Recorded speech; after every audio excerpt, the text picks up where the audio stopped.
It seemed like a good gig. It really did. It paid handsomely, and the work was fairly easy. But it came at a price. I play keyboards and sing pop and jazz. I also write my own music. I'm no Elton John by any stretch of the imagination, but I can certainly hold my own. Before I go on, I must explain what a tritone is. I hope you're all ready for a quick music lesson. There are 12 notes. That's it. No more, no less. If you play the tonic, the key of the song, and go up 6 notes, 3 whole tones, you get the tritone. For example, if your starting note is C and you go up 6 notes on a piano, you arrive at F sharp. Play these notes in sequence, or better yet, simultaneously. You get an eerie sound. Black Sabbath perfected this. In fact, their song with the same name best utilizes the tritone. That's why it's so spooky. In medieval times, that pesky note sequence was dubbed Diabolus in Musica, the devil in music. The tritone was deemed extremely dangerous, and consequently, it was made illegal for hundreds of years. Look it up. This is true. Okay, so now you understand. Satan, who goes by the name Tony Sith, is a mobster. He owns a strip club called Hotter Than Hell. My jazz quintet performs there weekly. Recently, he overheard me discussing my composing ambitions. "You looking for another gig?" Tony asked me while the band was on set break. His voice growled, sending chills down my spine. I was startled. Tony doesn't speak to the musicians. We're beneath him. Yes, of course," I replied. Tony approached. "Good. Expect the call." He straightened his tie, stood fully erect. He was the tallest person in the room by far. Turned and walked away. Dave, the drummer, poked me in the ribs. "You're lucky, dog," he said, grinning devilishly. I shrugged. After finishing my drink, I pissed and washed up. Then I hustled to the stage for the final set. The band played great. The set was tight. The strippers danced like naughty angels. Easy money. Tony's email came 2 days later. "Peter Starr, you're commissioned to write a 20-second jingle for Ray's Auto Parts. T.S." The company's website was provided. I clicked it. Ray's Auto Parts was nothing fancy, just your typical auto parts store. Then I received a notification from my bank that a large sum of money had been deposited.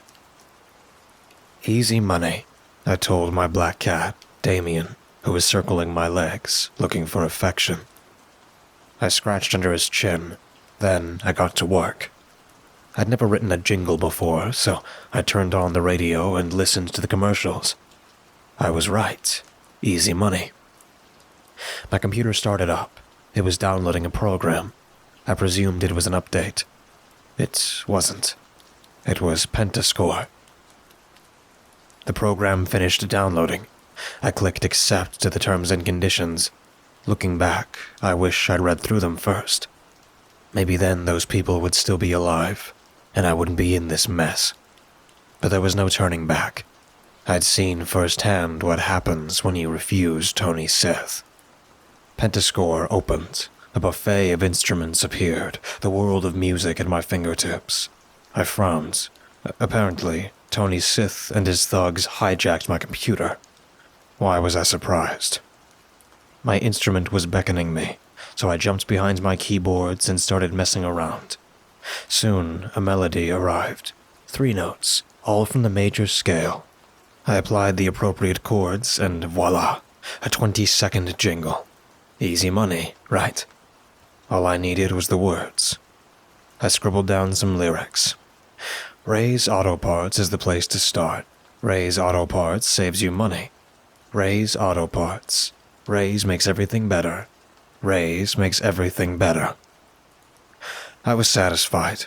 It wasn't Mozart by any stretch of the imagination, but it was good. Good enough for a 20-second ad.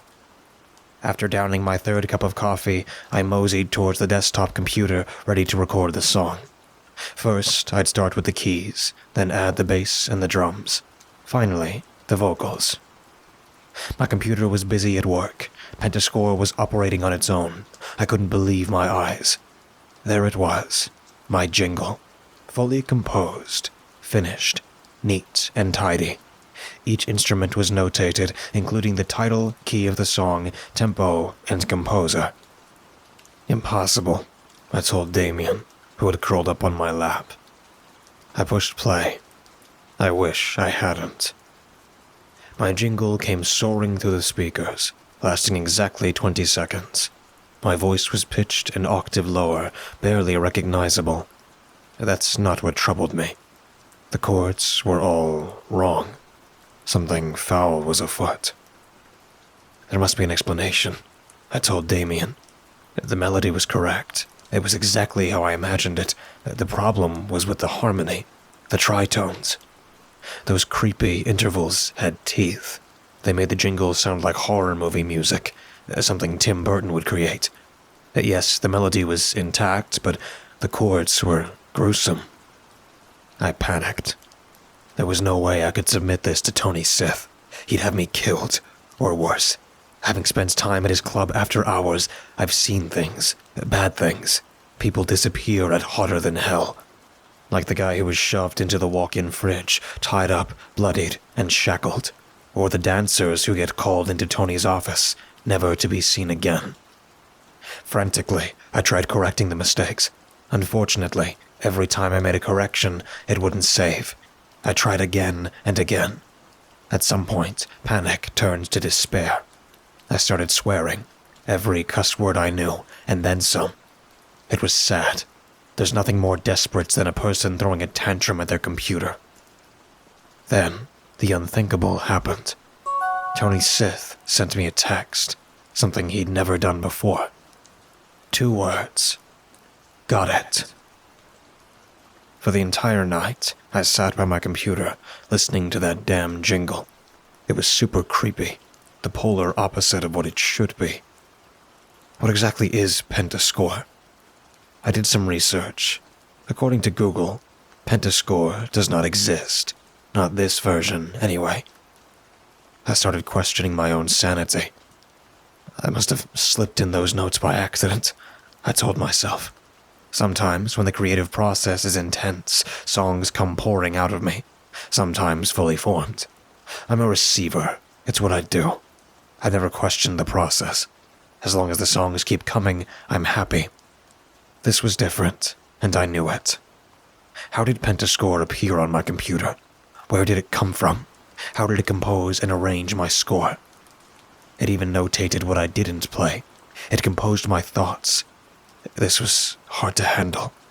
And why did my song sound evil? That was the worst part. The sound was pure horror. All week, my stomach was in knots. At any moment, Tony Sith would send a message saying my services are no longer required. This was the best-case scenario, the alternative being a visit from Tony's goons or a trip to his office. Needless to say, I spent the entire week looking over my shoulder. Then came Saturday night. My quintet was scheduled for our weekly stints at Hotter Than Hell. I arrived early, cautiously, like this would help. I loaded my gear into the club. The floors creaked like a pistol. Every sound was a shotgun blast to the brain. Tony ignored it. He poked his head from his office from time to time, giving Rex, the working manager, instructions. Not once did he acknowledge my existence. The show went off with the grace of a first-time stripper dancing on amateur night. I sweated profusely all night, missing cues, falling flat on my solos. The band was livid, especially Mary, the alto saxophonist. "What's wrong?" she asked, with folded arms during set break. I told her I was fine. She didn't believe me, nor should she. It was all I could do not to glance over my shoulder. I went the entire night refusing food or drinks. I was at my wit's end. "Well," Dave said, sipping his beer, "I've played worse gigs, but I can't remember when." He patted my shoulder, downed his drink, loaded his drums, and then split. I followed him outside, carrying the last of my gear. Tony called my name. My heart sank. This is it, I thought. The end of my life. Tony Sith was standing outside his office, dressed to the nines. His face was chiseled, his voice as rusty as a nail.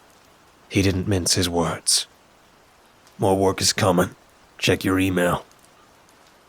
Those words barely fell from his face before he was greeted by a gorgeous redhead. The door slammed shut as she disappeared into his office. I gulped. Apparently, Tony liked the jingle.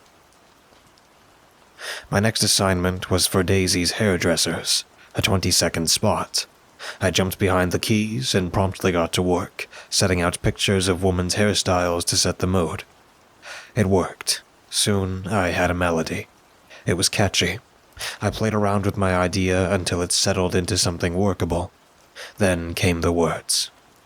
"No one does it like Daisy's. Daisy does hair right. No one does it like Daisy's. Daisy makes you a beautiful sight. Better than the rest, Daisy's hairdressers. You deserve the best." I pictured this song sung by Mary, who is an incredible vocalist. She would be backed by a choir. I was searching my phone, looking for her digits, when my score came blasting through my computer speakers. I cringed. The purpose of a jingle is to keep the listener engaged, to memorize the business's name, get it stuck in your head. The best jingles will stay with you all your life. That's why we remember commercials from our childhood. This jingle sounded evil.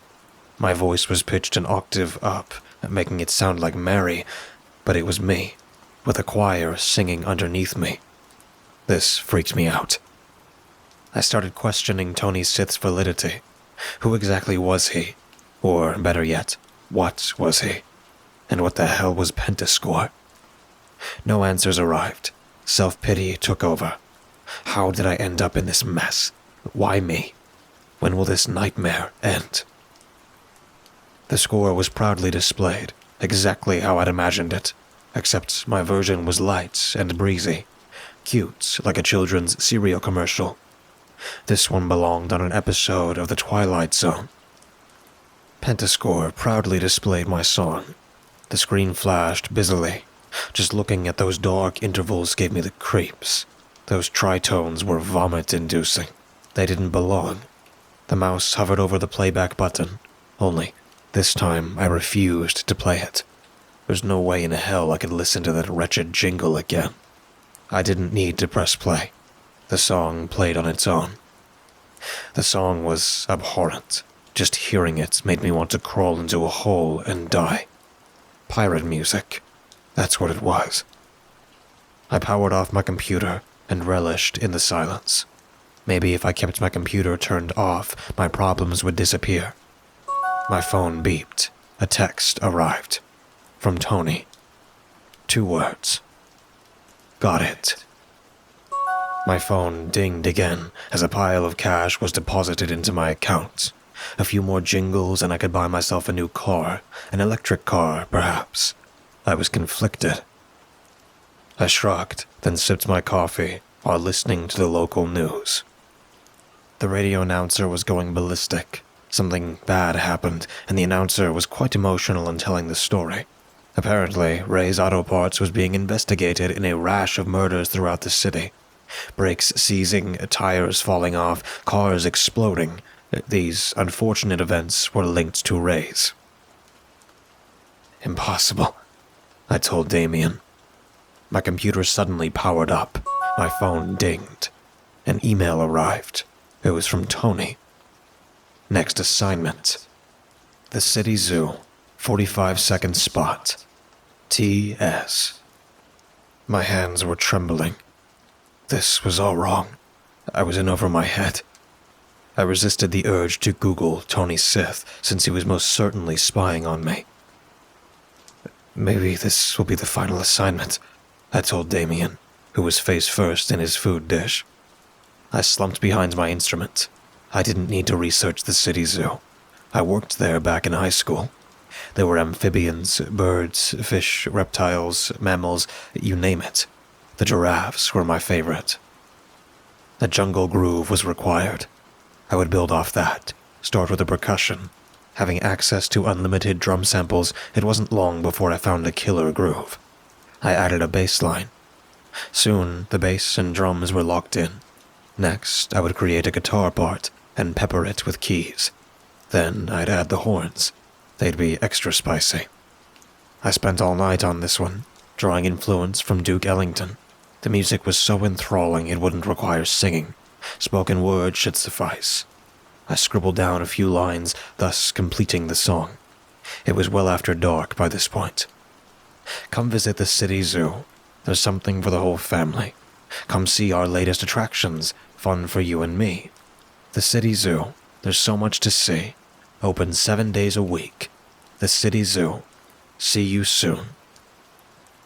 The moment my pencil left the page and the final word was written, my computer started making noises. I looked up. The song was fully composed. Grudgingly, I pressed play. I gasped. It was unlike anything I'd ever heard. The groove was fantastic, exactly like I'd imagined it. My voice was announcer-like, speaking each word with razor-sharp precision. The guitar part, on the other hand, was repulsive. The heavily distorted notes sounded as wicked as Cannibal Corpse. Think doom metal meets Afro jazz. Not for the faint of hearing. The song played perpetually. Nothing I did would stop it. Pentascore was operating without me. I tried lowering the volume and failed. I was desperate. The tritones were grating on me. Each note was a bullet to the brain. This was inexcusable. I knew I was in deep trouble. My phone beeped. I leapt to the ceiling. Tony's text arrived like a mafia hit.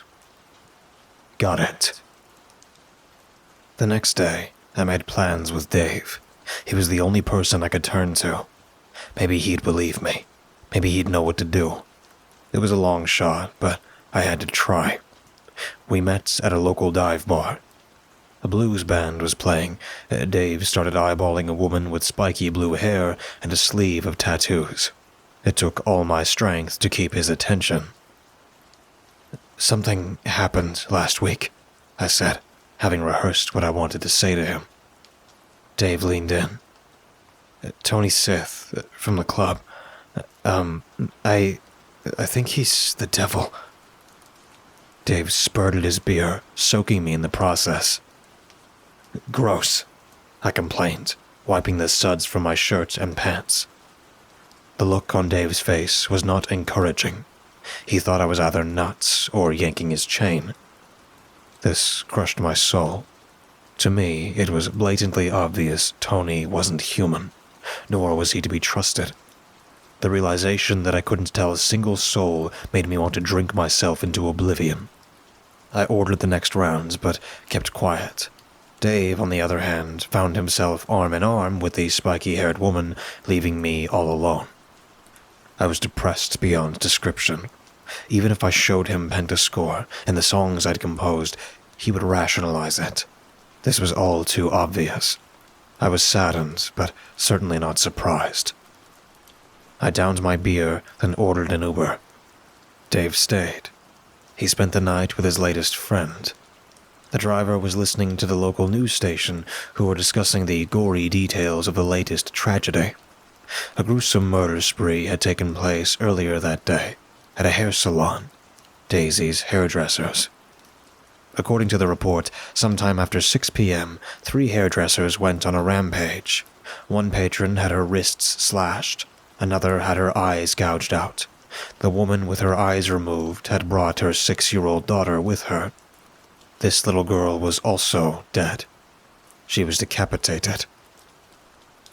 Sleep came quick, but it came with a price.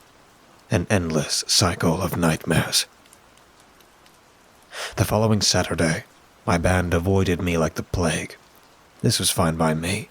I could be cut up, killed, or worse at any given moment. I was walking on eggshells. We played a typical show, full of hoots and hollers from the audience and flips and flops from the dancers. At the end of the night, Tony called me into his office. This is it, I told myself. I hope it's quick. All eyes followed me. The air seemed to be sucked from the room. The door creaked as it closed. Tony Sith was sitting behind his executive desk, which was littered with receipts and folded papers. The room smelled of stale cigarettes. "Have a seat." The office was impossibly spacious. The boxes of booze lined the adjacent wall. A lavender couch kissed the corner furthest from me. Gargoyles and random creatures were displayed around the office, each uglier than the last. My mind was processing this when he made his offer. "Your next assignment is a doozy." His large hands folded neatly on his desk. "Harder Than Hell's been garnishing unwelcome attention from various organizations. That's all you need to know. So I thought you could write us a jingle. 60 seconds. Have it done by tomorrow, and I'll throw in a bonus." He sat with impeccable posture. His jet-black hair was slicked back. His bushy eyebrows formed a V. His deadpan eyes stared deeply into mine. "Do we have a deal, Mr. Starr?" I nodded nervously. "Excellent. I'm expecting your best work." He stood up, towering over me, then nodded to the door. I left. Mary came rushing over. "Are you okay?" I nodded, trying to avoid further questioning. I wanted to go home. Dave piped in. "Jeez, you look like you've seen the devil." He winked. I couldn't get home soon enough. On the drive home, the local news was reporting yet another catastrophe. Apparently, a fire devastated the city zoo, killing most of the animals. Pandemonium ensued as protesters barricaded the premises, demanding animal rights. Desperation doomed my heart. I cried the entire trip. Morning arrived like an uninvited in-law. As I was sipping my coffee, set to throw my laundry into the machine, my computer started up. My heart spilled onto the floor. So did my coffee. A text arrived. "Send score ASAP. T.S." Before I complete this assignment, I've decided to tell this story as quickly as humanly possible, just in case something bad happens, which it most certainly will. I couldn't even finish this story. Something compelled me to write that damn jingle. So I did. I laid down a sleazy funk groove similar to Herbie Hancock's Headhunters album. It didn't require lyrics. Instead, I chose to recite the name of the club over and over, making it unforgettable. Pentascore scooped up my song, then added its special sauce. Upon playback, my heart stopped. I fell from my chair, smashing my head on the desk in the process. I saw stars. Wearily, I dragged myself back up. You'd think I'd be used to this by now, but you'd be wrong. My composition was as creepy as Dickens' story. Every note rubbed the wrong way. It sounded like murder music. Another message arrived. "Got it," followed by another. "Your group is set to perform tonight. Same time, special function. See you soon." If something happens to Hotter Than Hell, which would please many residents who have spent years trying to shut it down, please forgive me. It wasn't my fault. Yes, Tony Sith is the devil, but he's also my boss. How do you say no to the devil? My greatest fear is that something will happen to me and my bandmates tonight. We've never been asked to play a private party for Tony Sith. I don't like this. I smell a rat. I've just loaded my gear into the car. Certainly, this will be my final day on Earth. So, I wish you all well. May this be a life lesson to you. Never work for the devil, no matter what it pays. Because, let's face it, nothing is hotter than hell.